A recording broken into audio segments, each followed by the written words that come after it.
Ikaw naman tatanungin ko, Yeah. coach, kasi sa financial aspect, hindi ko pa siya strength and I want to learn more. Gusto ko mas magkaroon ng maraming panahon with my family and my advocacies.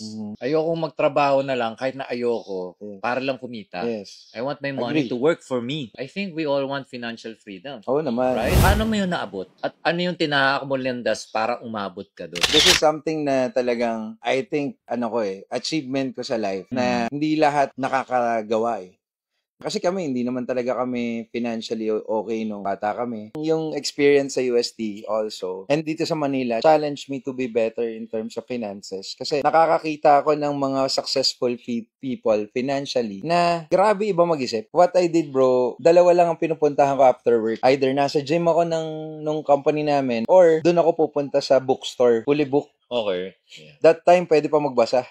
That's where I started. Tumambay ako sa business section. I read a lot of bibliographies like Henry C. Lucio Tan, Gokong Wei, Robert Kiyosaki, Donald Trump. Doon ako na-boost na, kahit pala wala akong pera ngayon, pagka ginusto kong magkaroon ng marami, basta nandun lang ako sa direction na yon, magagawa ko din.